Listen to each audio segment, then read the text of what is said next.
শরীরের ক্রেতা যেমন আছে তেমন বিক্রেতাও আছে। রক্তে বিষ ভরে নেওয়ার খিদে যেমন আছে তেমনই আছে বিষধর সাপও। শরীরের প্রতিটি অংশের কেনা বেচা চলে, আর তার বিক্রেতা এবং ক্রেতাও রয়েছে। অন্তরাত্মা কেঁপে উঠলেও বিষয়টা সর্বৈব সত্য। মনুষ্যত্ব বিকিয়ে যায়।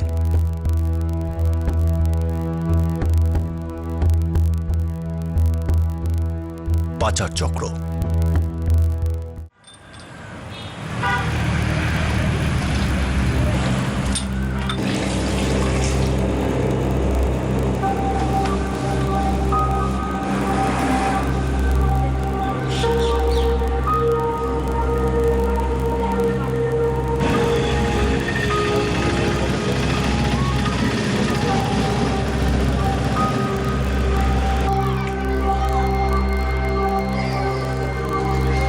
অনেক সময় কারো মুখ দেখে তার ভিতরের যন্ত্রণাকে অনুভব করতে ইচ্ছে করে।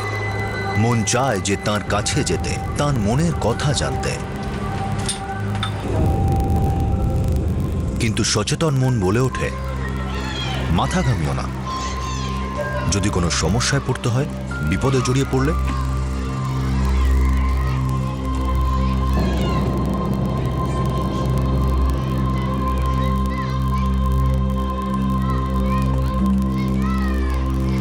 উপলব্ধি সবাই করে, সবার মনকেই ছুঁয়ে যায়, কেউ কেউ ঝাঁপিয়েও পড়ে।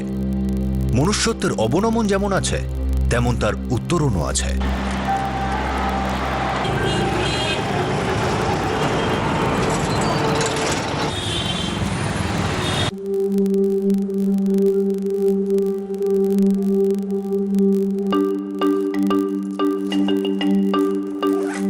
অরুণ, প্যাকিং হয়ে গেছে, চলো বেরোই আমরা তাড়াতাড়ি। হ্যাঁ রূপা, তাড়াতাড়ি চলো, তাড়াতাড়ি। একবার ট্রাফিকে ফেসে গেলে না প্রবলেম হয়ে যাবে। চলো একবার লাইটগুলো চেক করে নাও। করেছি। টিকিট টিকিট আরে বাবা, দেখেছো? টিকিট আমার কাছেই আছে, চলো তো তুমি। ওকে।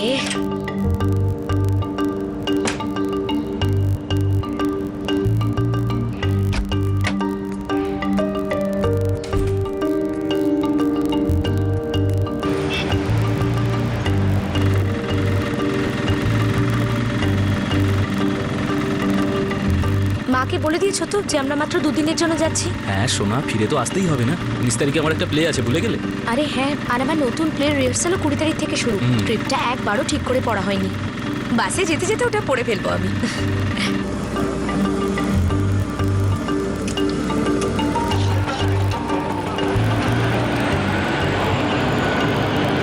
जोधपुर जोधपुर जोधपुर जोधपुर जोधपुर जोधपुर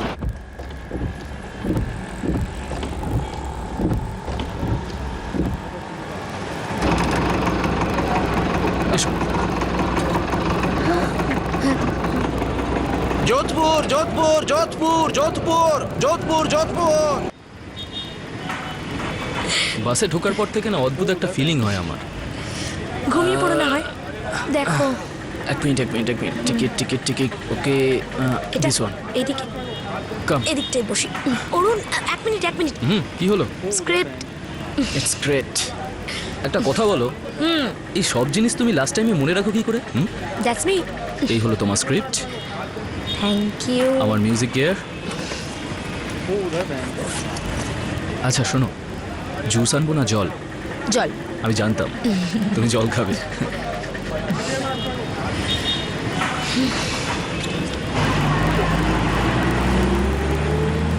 এই বাসটা যোধপুরে হনুমান চক হয়ে যাবে তো? আরে হ্যাঁ, দাঁড় করিয়ে দেব, বললাম তো, কন্ডাক্টর আমি, টেনশন নেবেন না। ধরুন টিকিট। বুঝেছিস তোকে কি করতে হবে? দেখ, রাস্তায় কারোর সাথে কথা বলবি না, আর যোধপুরে যতক্ষণ না ওরা তোকে নিতে আসছে বাস থেকে নিচে নামবি না। চল চল, উঠে আয়।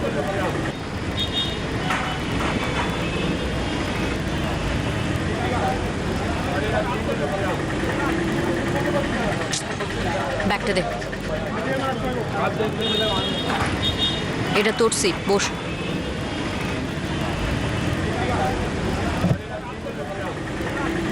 টিকিটটা হারাবি না, সাবধানে রাখবি। আর একটা কথা মন দিয়ে শুনে নে, যতক্ষণ না ওরা নিতে আসছে তোকে, তুই বাস থেকে নামবি না, নিজে সিট ছেড়ে একদম এদিক ওদিক যাবি না, আর কেউ কিছু দিলে খাবি না। কারোর সাথে একবারও কথা বলবি না, তা নাহলে ভীষণ বিপদে পড়ে যাবি বলে দিলাম, বুঝেছিস? আমি যাচ্ছি, তুই সাবধানে যাস। আর কোনো রকম চালাকি যেন না হয়, বুঝেছিস?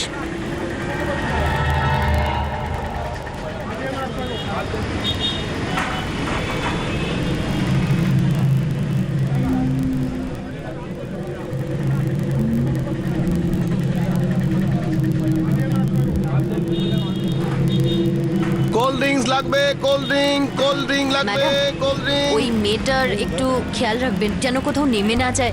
যোধপুরে মহাবীর চক থেকে ওর আত্মীয়রা ওকে নিতে আসবে, আপনি একটু খেয়াল রাখবেন। হ্যাঁ হ্যাঁ ঠিক আছে, এক কথা 10 বার ধরে বলে চলেছে। না, বুঝতেই তো পাচ্ছেন, আপনি একটু খেয়াল রাখবেন যাতে ও কোথাও নেমে না যায়। আচ্ছা ঠিক আছে।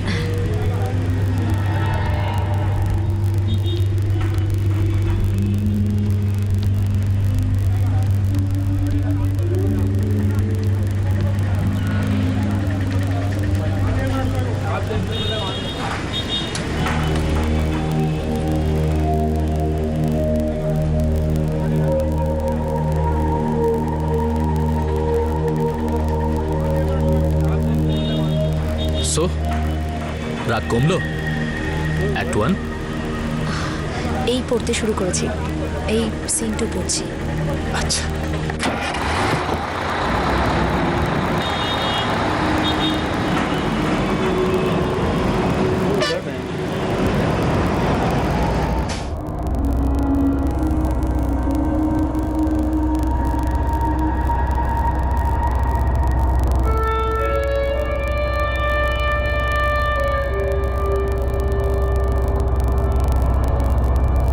বাসটি দিল্লি থেকে যোধপুরের দিকে যাচ্ছিল। রূপার মনে হচ্ছিল ওই মেয়েটি খুব একটা স্বাভাবিক অবস্থায় নেই। যেভাবে ওই মহিলা তাকে তখন বুঝিয়ে গিয়েছিল, তাতে রূপার মন বলছিল যে নিশ্চয়ই কোনো সমস্যা রয়েছে, কোথাও না কোথাও ভুল রয়েছে।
সবাই শুনুন, বাস এখানে মাত্র 10 মিনিট দাঁড়াবে। যাদের খাওয়া দাওয়া করার আছে করে নিন, টয়লেটে যাওয়ার আছে চলে যান, তারপর 10 মিনিট বাদে বাস চলতে শুরু করবে। আপনারা আসুন বা না আসুন।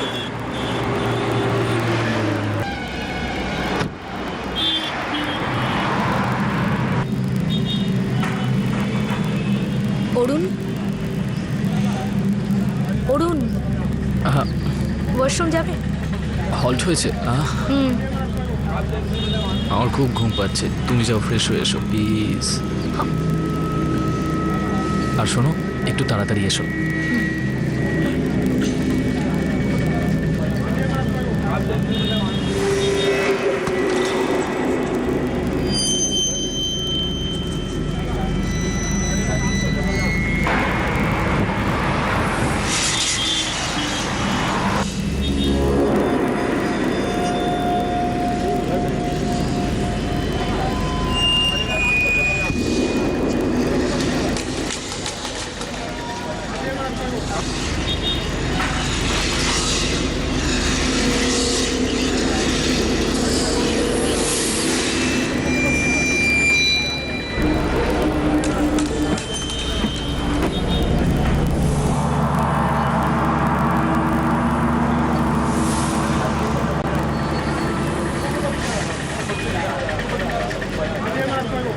অরুণ, কাম।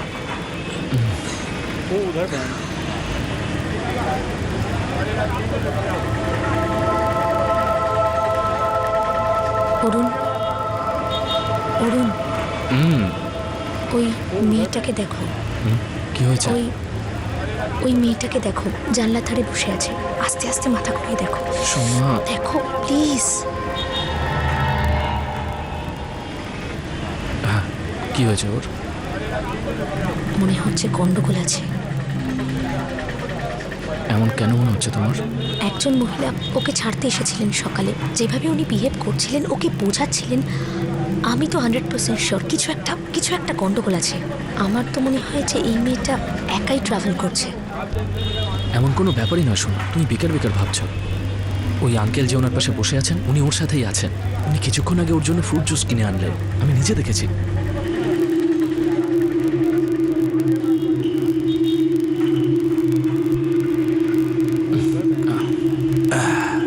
এই নাও মা, খাও।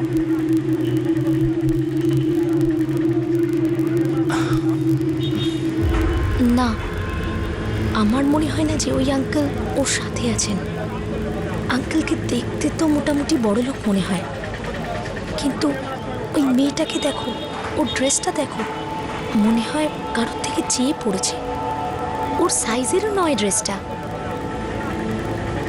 ওই দেখো ফ্রুট জুস, এখনো পর্যন্ত ও খাইও নি। খুব ভয় পেয়ে আছে মনে হচ্ছে, দেখে মনে হচ্ছে টেনশনে আছে।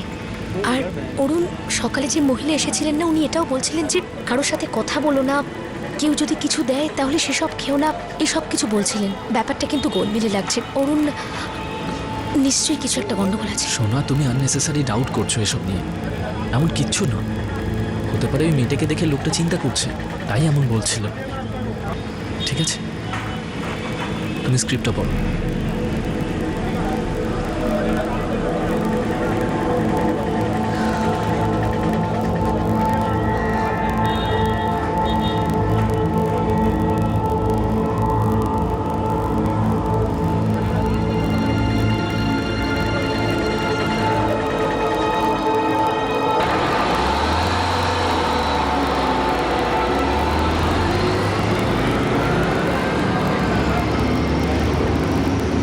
মুখ দেখে স্পষ্ট বোঝা যাচ্ছিল যে মেয়েটির অবস্থা ঠিক নেই। সে নিশ্চয়ই কোনো সমস্যায় রয়েছে। রূপা এটা বেশ বুঝতে পারছিল। সে সত্যিটাকে দেখতে পাচ্ছিল। হতে পারে এটা তার সন্দেহ, কিন্তু তবুও আসল সত্যিটা কি ছিল যেটি এই মেয়েটির সমস্যার কারণ ছিল?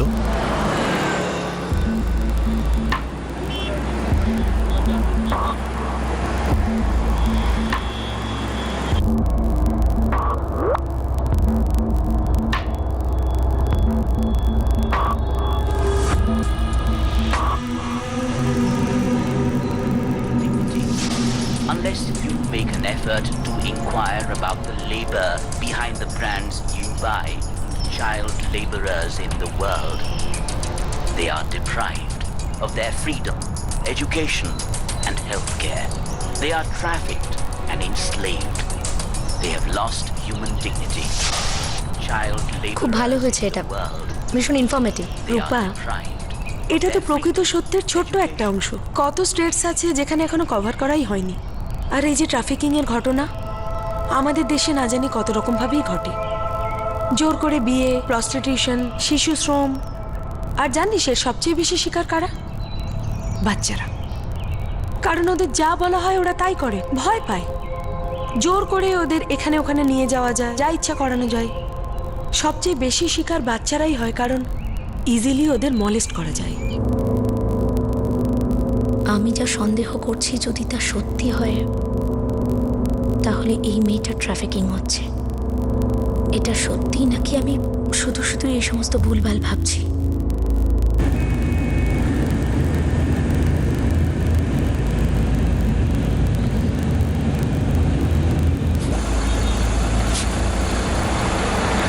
চলুন চলুন চলুন, সবাই নেমে পড়ুন। বাস এখানে আধ ঘন্টা দাঁড়াবে। খাওয়া দাওয়া যা কিছু করার আছে সবাই করে নিন, তারপরে আর বাস কোথাও দাঁড়াবে না।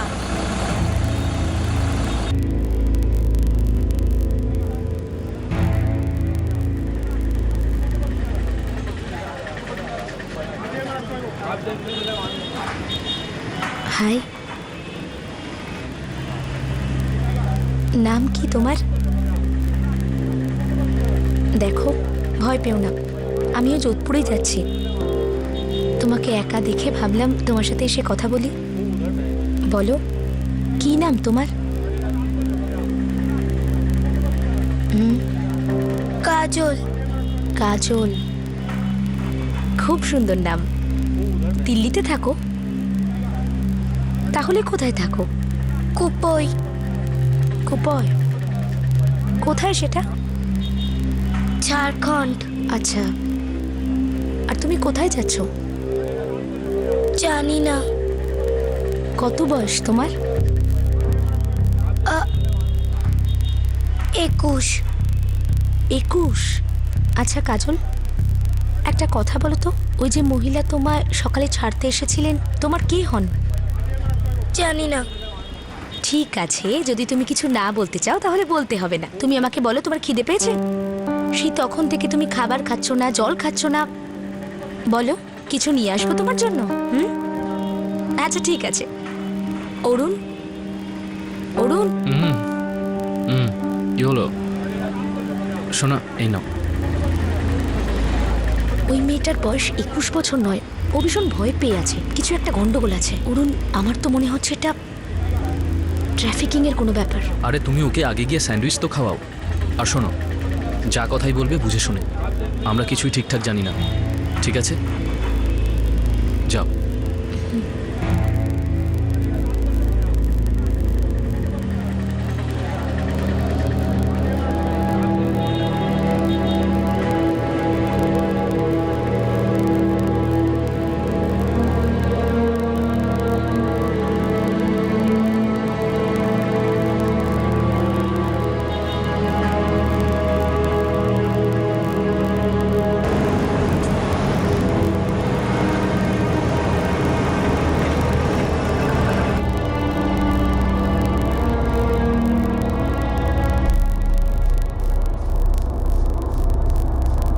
প্রীতি, মনে হচ্ছে এই মেয়েটাকে বিক্রি করে দেওয়া হয়েছে। যখন ওই মহিলা ওকে বাস স্ট্যান্ডে ছাড়তে এসেছিলেন, আমার তখনই মনে হয়েছিল যে কেউ ওকে শিখিয়ে দিয়েছে। ওর 21 বছর বয়স, এটা হতেই পারে না।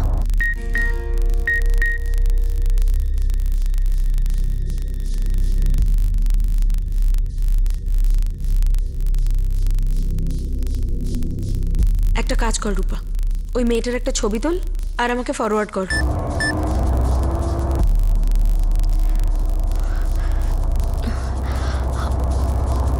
এক্সকিউজ মি আঙ্কেল, আমি ওই বাইরের ভিউয়ের একটা ছবি তুলবো। Thank you.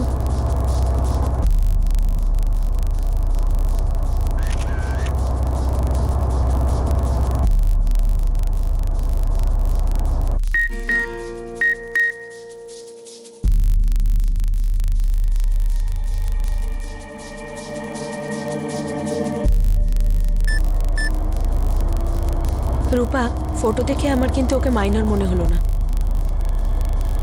প্রীতি, ওকে জেনে শুনে এভাবে ড্রেস আপ করা হয়েছে, বড় সাইজের পোশাক পরানো হয়েছে। রূপা, মেয়েটার সাথে আরো কথা বল, ওর থেকে ইনফরমেশন নে আরো, তারপর আমরা কোনো স্টেপ নেব। প্রীতি, এখন এটা করা খুব কঠিন। একজন বসে আছেন ওর পাশে। যখন বাসটা ধাবাতে দাঁড়িয়েছিল তখনই আমি কথা বলেছিলাম। ওকে, আমি একটা হেল্পলাইন নাম্বার দিচ্ছি, ওখানে কথা বল, ডিটেল পাঠা। ওদের বল তুই কোথায় আছিস, ওরা হয়তো কোনো হেল্প পাঠাতে পারে। The number you have called is currently not reachable. Please. The number you have called is currently not reachable. Please try.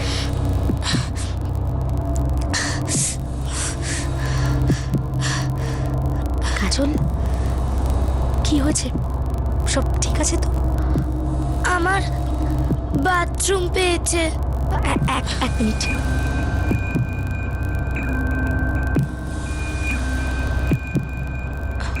শোনো শোনো শোনো, একটা মেয়ের টয়লেটে যাওয়ার দরকার, প্লিজ একটু বাসটা দাঁড় করানো যাবে? আরে ম্যাডাম, আমি বলেছিলাম তো যোধপুরের আগে আর বাস কোথাও দাঁড়াবে না। আরে কিন্তু ওকে আর্জেন্টলি যেতেই হবে, প্লিজ বাসটা দাঁড় করান। বললাম তো দাঁড়াবে না। বাসটা থামানো হবে নাকি আমি চেঁচামেচি শুরু করব? হ্যাঁ, তারপর তো বাসটা থামানো হবে, তাই না? কি চেঁচামেচি শুরু করি? চন্দু, সামনে কোনো পেট্রোল পাম্প থেকে বাসটা দাঁড় করা, যেখানে টয়লেট আছে। আর যা করানোর আছে করিয়ে নিন, 5টার আগে আর বাস কোথাও দাঁড়াবে না, ঠিক আছে?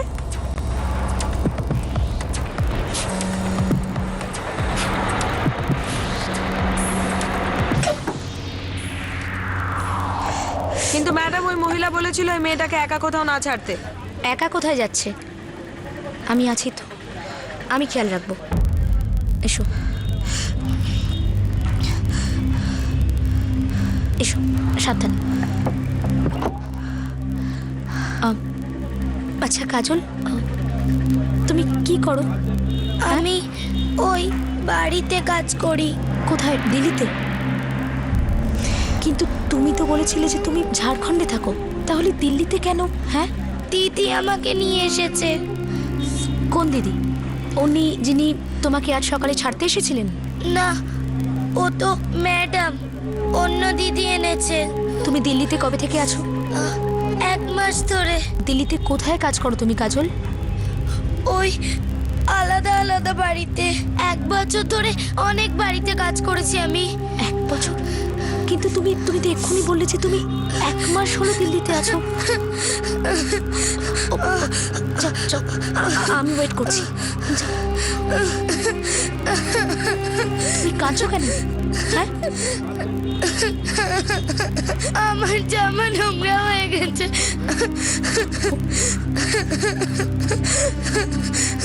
ওই আমাকে জামা ছাড়তে হবে। ওকে ওকে, রিল্যাক্স, সব ঠিক হয়ে যাবে, কিছু ভেবো না তুমি।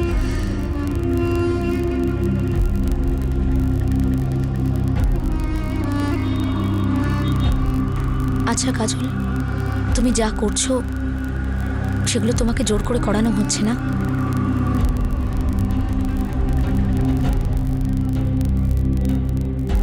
আসলে রূপা ঠিকই বুঝতে পেরেছিল যে কাজলকে দিয়ে জবরদস্তি সেই কাজ করানো হচ্ছিল যা সে মোটেই করতে চাইতো না। হয়তো সে অবস্থার বিপাকে পড়ে সব করছিল, কিন্তু একটা কথা ঠিক ছিল যে কাজলকে এক জায়গা থেকে অন্য জায়গায় পাচার করা হচ্ছিল।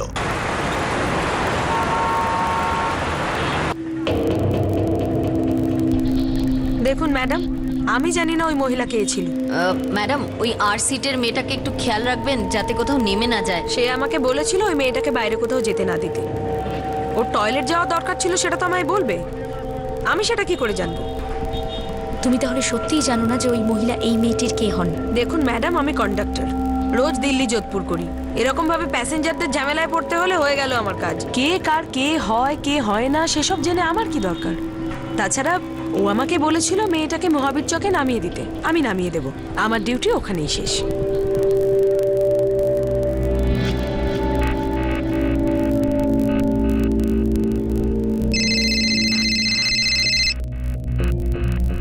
হ্যাঁ রূপা, আর কিছু জানতে পারলি? প্রীতি, এই মেয়েটা নাবালিকা আর ওকে বিক্রি করে দেওয়া হয়েছে।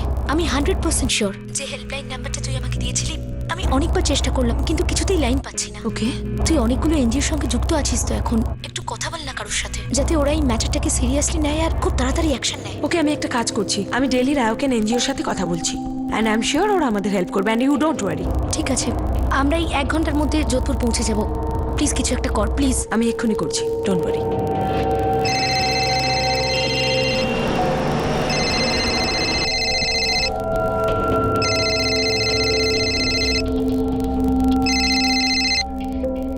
হ্যালো। হ্যালো অভিজিৎ স্যার, আমি প্রীতি রাথোড বলছি। হ্যাঁ প্রীতি, কেমন আছো? স্যার আমি ঠিক আছি, থ্যাংক ইউ।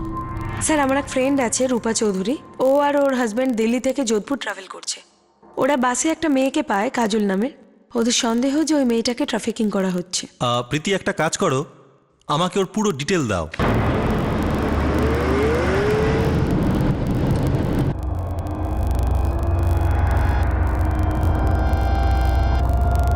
চলুন চলুন চলুন, যোধপুর এসে গেছে, যোধপুর এসে গেছে।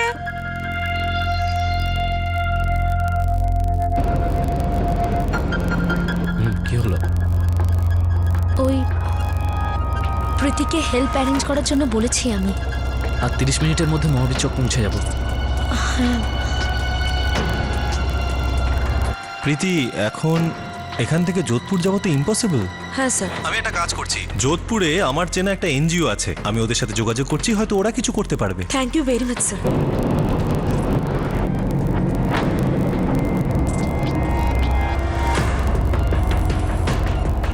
প্রীতি, আমরা এই জাস্ট যোধপুরে এন্টার করতে চলেছি 20-25 মিনিটের মধ্যে পৌঁছে যাব আমরা। আমি তোর নাম্বার দিয়েছি অভিজিৎ স্যারকে, উনি এ ব্যাপারে ওখানে কথা বলছেন। তোকে কেউ খুব তাড়াতাড়ি ফোন করবে, ওকে? ঠিক আছে।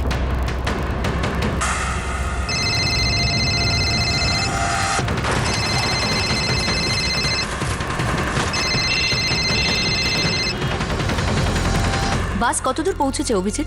এক্স্যাক্টলি তো আমি জানি না, কিন্তু আমি তোমাকে ওই লেডির নাম্বার দিচ্ছি যে ও মেয়েটাকে দেখেছিল। উনি ওই বাসেই আছেন, ওনার নাম রূপা। রূপা, আচ্ছা আচ্ছা, নাম্বারটা বলো। চলুন চলুন চলুন, সামনে হনুমান চক। কার কার নাম্বার আছে? আরে দাদা, গ্যারান্টি দিয়েছিলাম না? আসুন, নামুন।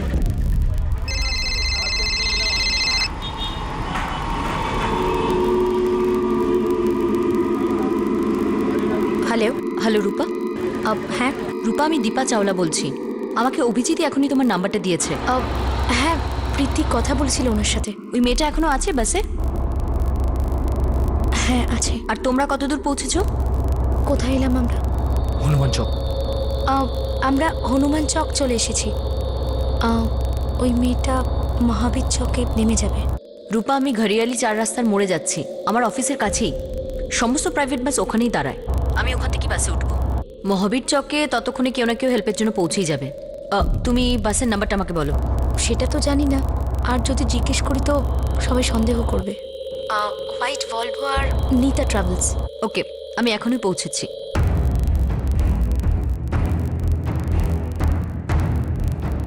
হ্যালো, মহাবীর চক পুলিশ স্টেশন। আরে দাদা, একটু তাড়াতাড়ি চলুন না।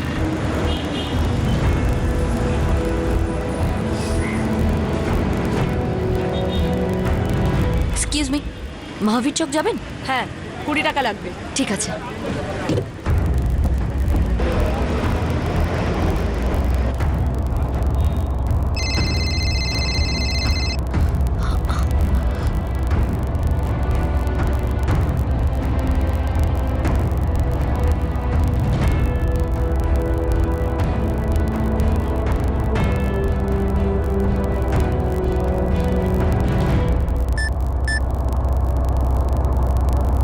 চিন্তা করো না, মহাবীর চকে পুলিশ পৌঁছে যাবে।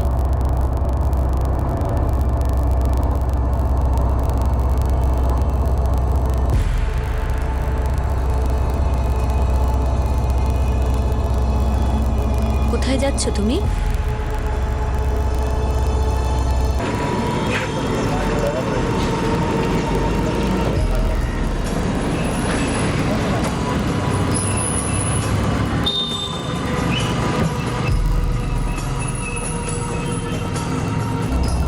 জানি না দিদি। কেউ কি নিতে আসবে তোমায় যোধপুরে? চেনো তাকে? না, তুমি কি করতে যাচ্ছ যোধপুরে? জানি না, ওরা বলবে। কি কাজ?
তুমি দিল্লি থেকে এসেছো না?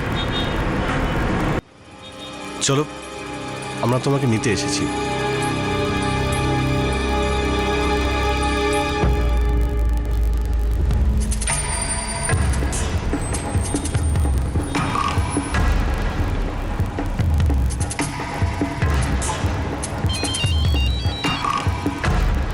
ওকে, মেয়েটাকে পেয়ে গেছে, বাস থেকে নামবে। কামান ফাস্ট।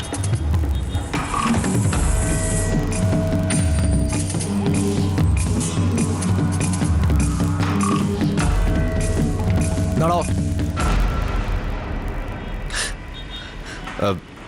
কে আপনারা? ইন্সপেক্টর পালওয়াল, মহাবীর চক পুলিশ স্টেশন। আসলে কি হয়েছে বলবেন? নাম কি এই মেয়েটার? আগে জানি না, ব্যাস এক্ষুনি দেখা হলো। তোমাদেরকে আমার সাথে পুলিশ স্টেশন যেতে হবে।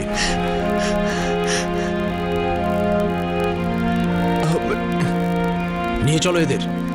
স্যার আমার স্যার স্যার আমার স্যার কাজল কি আছে? কাজল কেঁদো না, কাজল কেঁদো না, ভয় পেও না কাজল। হ্যাঁ, আমরা আছি তো তোমাকে সাহায্য করার জন্য, আমরা সবাই আছি তোমার সাথে। কেঁদো না কাজল। হ্যাঁ, আমার সাথে আপনারাও চলুন প্লিজ, কেস ফাইল করতে হবে। ঠিক আছে স্যার, চলুন। চলো রূপা।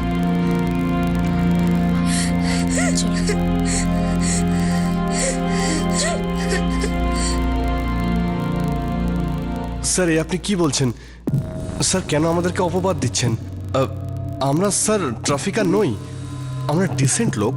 আমরা ওই মেয়েটাকে শুধু ঘরের কাজ করাবার জন্য আনছিলাম। আমরা 60,000 টাকা দিয়েছি। মানে কিনে নিয়েছো? কি ফালতু বলছো? ও একজন মানুষ, 60,000 টাকায় কিনে নিয়েছো? স্যার, আমরা কিনিনি। আমরা ওই এজেন্সিকে 60,000 টাকা ফিস দিয়েছিলাম, যার বদলে ওরা আমাদের বাড়ির কাজকর্ম করার জন্য মেয়েটাকে পাঠিয়েছিল।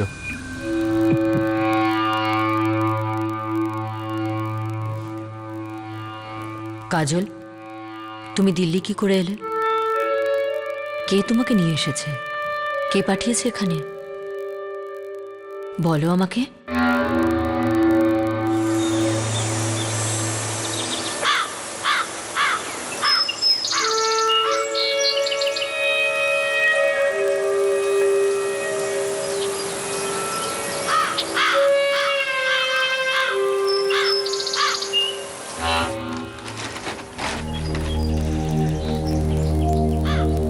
কাজল শোনা, যা না, বীরজু তোর জন্য কতক্ষণ ধরে অপেক্ষা করে আছে। মা, আমি যাব না, আমি এখানেই কাজ করব। আরে এখানে তুই কোথায় কাজ পাবি রে? আরে বীরজু, ওই যে কি বলে না, কম্পিউটার, ওটা শিখে নিবি, আরো কিছু শিখে নিবি, কাজ পাবি, টাকা রোজগার করবি। দেখ মা কাজল, আমরা যা রোজগার করি তাতে তো আমাদের ঠিকঠাক দিন চলে না। তুই বীরজুর সাথে যাবি, কোনো কাজ করবি, তাহলে দুটো টাকা আসবে, আস্তে আস্তে টাকা জমবে, সেটা তোর বিয়েতেই তো কাজে লাগবে। কিন্তু মা, আমি তোমাকে আর বাবাকে ছাড়া থাকতে পারবো না। অভ্যেস হয়ে যাবে রে সব, এতে তোর ভালো হবে, তুই যা। আপনারা চিন্তা করবেন না, প্রথম প্রথম হয়তো ভালো লাগবে না, পরে সব ঠিক হয়ে যাবে, ওখানে গিয়েও ভালোই থাকবে। বীরজু, তুই এর সাথে ফোনে আমাদের কথা বলাবি তো? আরে দিদি, আপনি একদমই চিন্তা করবেন না, প্রত্যেক সপ্তাহে কথা বলাবো। আর টাকা? আরে সেটাও পাঠিয়ে দেবো মুকেশ দা, ওর সমস্ত রোজগার আপনাদের, আমি 1 টাকাও রাখবো না, আর সব কিছু একদম সময় পাঠিয়ে দেবো। 6 মাস হয়ে গেল আর বাবার সাথে কথা হয়নি। আচ্ছা কাজল, তুমি তোমার বাড়ি ফিরে যেতে চাও তাই না?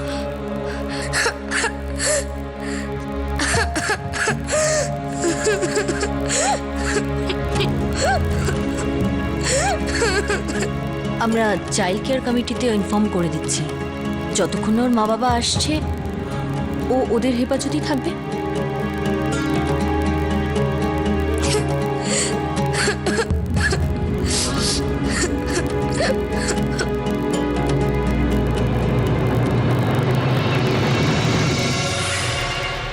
জেএস প্লেসমেন্ট সার্ভিস, উদ্যোগ বিহার, সেক্টর 23, দিল্লি। দিল্লি পুলিশকে ফোন করো আর তারপরে আমাকে জানাও। স্যার। তাহলে স্যার আমরা তো এবার যেতে পারি স্যার। মেয়েটাকে কিনেছো তোমরা, তোমাদের এগেনস্টে কেস হবে। তোমাদের মাথায় কিছু ঢুকছে না, মজা করছি ভাবছো? এদেরকে নিয়ে যাও। স্যার,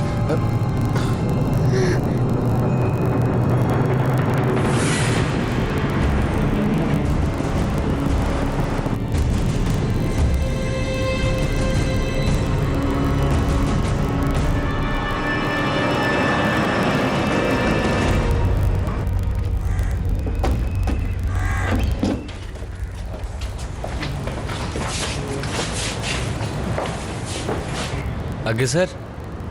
তোর নাম কি রে? আগে ব্রিজেশ লাল স্যার। বীরজু তোরই ডাক নাম? হ্যাঁ স্যার, কিন্তু ব্যাপারটা কি স্যার? কাজল নামের একটা মেয়েকে ঝাড়খণ্ড থেকে তুই এনেছিলি তাই না? স্যার ব্যাপারটা কি স্যার? চল থানায়, তারপর স্যার, সব স্যার, বলছি। স্যার। শর্মা, ওর পেছনে দেখো তো কি আছে। স্যার ভিতরে কিছু নেই স্যার। সরাও এটাকে।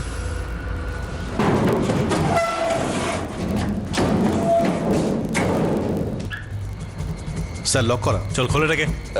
স্যার এটা স্টোর রুম স্যার, ভিতরে শুধু ভাঙাচোরা জিনিস আছে। তুই দরজা খুলবি নাকি আমি তোকে খুলবো? খোল।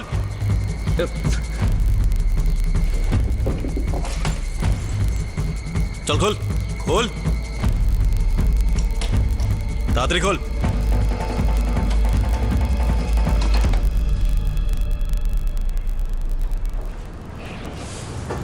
শর্মা দেখো একবার। চল চল।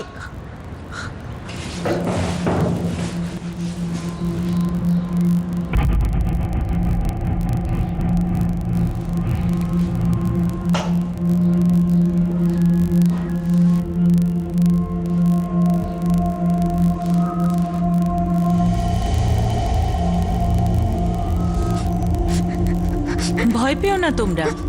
তোমরা কারা? আর তোমাদের নাম কি? পিঙ্কি। আর তোমার? সুনিধি। কি রে, বাচ্চাদের তুই নোংরা ময়লা বলছিলি? হ্যাঁ, কোথা থেকে এদের চুরি করেছিস বল বল। স্যার আমার কাজ খুবই পরিষ্কার স্যার। স্যার এরা এখানে কাজ করার জন্য এসেছে। দেখাই যাচ্ছে কি পরিষ্কার কাজ তুই করিস, সব দেখা যাচ্ছে। বাচ্চাদের নিয়ে যাও এখান থেকে। শর্মা, ঘরটা সিল করে দাও। চল বেরো। স্যার বেরো এখান থেকে। স্যার স্যার কথাটা শুনুন স্যার। স্যার আমি কিছু করিনি স্যার। স্যার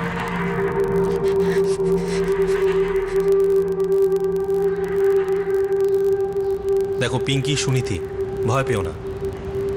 বলো তোমরা এখানে কোথা থেকে এসেছো? আমি পশ্চিমবাংলা থেকে। আমি উড়িষ্যা থেকে। এখানে কিভাবে পৌঁছালে তোমরা?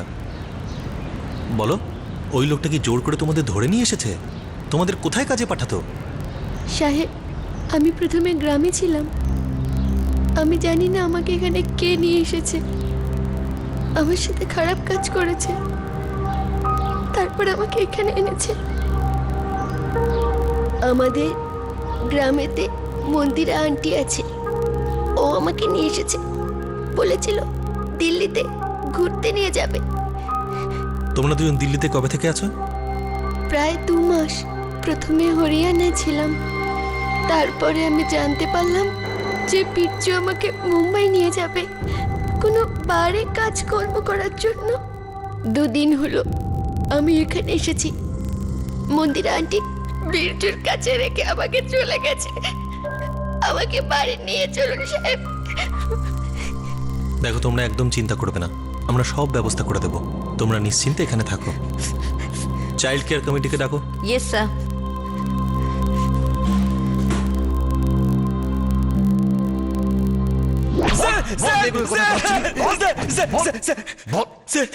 স্যার আমি সত্যি বলছি স্যার। স্যার আমি একদম সৎভাবে কাজ করি স্যার। স্যার দেখুন, আমি কোনো ট্রাফিকিং করছি না স্যার। ওদের বাবা মাকে জিজ্ঞেস করে নিন, আমি কোনো জবরদস্তি করিনি স্যার। তোর বাকি সঙ্গীরা কোথায়? ওই মহিলা কে ছিল যে কাজলকে বাসে ফেলে রেখে গেছিল? স্যার বলছি স্যার। স্যার ও চাঁদনি স্যার। ও কোথায় আছে এখন আমি জানি না স্যার। ও শুধু অফিসে ছোটখাটো কাজ করে স্যার। ওর নম্বর বল, বল নম্বর বল। স্যার দিচ্ছি স্যার, স্যার দিচ্ছি স্যার, স্যার দিচ্ছি।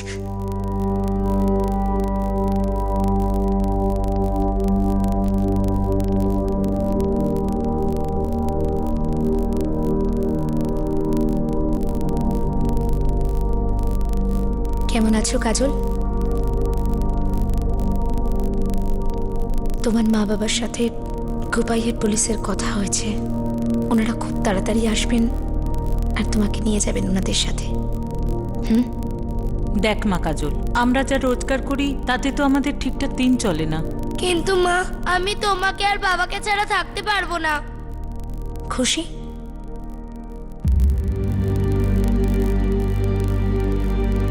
আর আমি কাল আবার আসবো তোমার সাথে দেখা করতে। যতদিন না তুমি বাড়ি ফিরে যাচ্ছ ততদিন আমি তোমার সাথে কথা বলতে আসবো। এই চাইল্ড কেয়ার কমিটির লোকজন ভালোভাবে তোমার দেখাশোনা করবেন, ঠিক আছে? তুমি চিন্তা করো না।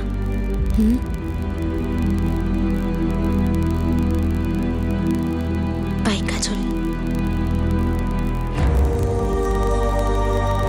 দিদি,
সোনা, কাজলের সঙ্গে আমার কথা হয়েছে, ও বাড়ি পৌঁছে গেছে। I am so proud of you. Thank you. Kajal তার মা বাবার কাছে ফিরে গিয়েছিল। যখন কেস তৈরি করা হচ্ছিল তখন কাজলের মা বাবা বলেন যে বীরজু কাজলকে অপহরণ করেনি, তারা নিজেদের ইচ্ছায় কাজলকে বীরজুর সাথে পাঠিয়েছিল। আর একই কথা পিঙ্কি এবং সুনিধির মা বাবাও বলেছেন। একটা প্লেসমেন্ট এজেন্সির মালিক বীরজু 1 মাস পুলিশ হেফাজতে থাকলো আর তারপর তাকে জামিনে ছেড়ে দেওয়া হলো। যে মহিলা কাজলকে বাসে বসিয়ে দিয়ে গিয়েছিল তার খোঁজ আজও মেলেনি। রূপা এখনো মাঝে মধ্যে কাজলের সঙ্গে যোগাযোগ রাখে। রূপা কাজলকে বাঁচিয়েছে আর সে তাকে তার বাড়িতে ফিরে যেতে সাহায্য করেছে, যে কারণে কাজল রূপার প্রতি চিরকৃতজ্ঞ। এই পুরো কর্মকাণ্ডে আরো 2টি মেয়েকে উদ্ধার করা হয়েছিল। ট্রাফিকিং, চোরাচালান, মানুষ পাচার, এইসব সেই পথে সেই যানবাহনেই হয়ে থাকে যাতে আমরা রোজ যাতায়াত করি, যেমন বাস, ট্রেন ইত্যাদি। বেশিরভাগ পাচারকারী তাদের শিকারকে প্রাণে মেরে ফেলার হুমকি দেয়, নয়তো ভয় দেখায় যে রাস্তায় যদি সে কারোর সাথে কথা বলে তাহলে বড়সড় বিপদে পড়তে পারে। এদের বেশিরভাগ শিকার দেশের পিছিয়ে পড়া এলাকা থেকেই হয়, যেখানে দারিদ্র আছে ততটা উন্নতি হয়নি, যেখানে বেঁচে থাকাটাই একটা বড় লড়াইয়ের সামিল, যেখানে 2টো রুটি জোগাড় করতেই সকাল থেকে রাত হয়ে যায়, যেখানে ভালো করে বেঁচে থাকার মানে হলো শুধু পেট চালানো। আর এই পাচারকারীরা ক্ষুধার্ত নেকড়ের মতো এসব অসহায় মানুষদের শিকার বানায়। এই সরল মানুষগুলোকে জালে ফাঁসিয়ে, লোভ দেখিয়ে নিজেদের পাশবিকতায় ভরা নির্দয় মনোবৃত্তি চরিতার্থ করে। হিউম্যান ট্রাফিকিং অর্থাৎ মানুষ পাচারের অপরাধ সারা দুনিয়াতে ছড়িয়ে আছে। আমাদের দেশেও এর শিকড় যথেষ্টই গভীরে পৌঁছেছে আর তা বেশ মজবুত। এমনটা হতেও পারে যে আপনি কোনো বাচ্চাকে দেখলেন সে সমস্যায় রয়েছে, তার মুখে লুকিয়ে থাকা কষ্টকে বুঝলেন আর জানতে পারলেন যে তার পিছনে অত্যাচারের এক ঘৃণ্য কাহিনী লুকিয়ে আছে। দাসত্ব, শিশুশ্রম অথবা অন্য কোনো ধরনের শোষণ লুকিয়ে আছে। সন্দেহের বশে অসুবিধায় রয়েছে এমন মানুষকে দেখে কোনো প্রশ্ন করা মোটেই অহেতুক হস্তক্ষেপ নয়। রূপা ওই মেয়েটিকে উদ্ধার করতে পেরেছিল কারণ সে মেয়েটির মুখে লুকিয়ে থাকা কষ্টটা পড়তে পেরেছিল। আপনাদের সাথে আবার দেখা হবে ক্রাইম পেট্রোল দাস থেকে আরো একটা নতুন কেস নিয়ে। ততক্ষণ নিজের খেয়াল রাখবেন, সুরক্ষিত থাকবেন আর মনে রাখবেন আপনার সতর্ক দৃষ্টি এই পাচারকারীদের হাত থেকে মানুষকে বাঁচাতে পারে। জয় Hind. For more updates, subscribe to our channel, click the show links and enjoy watching the videos.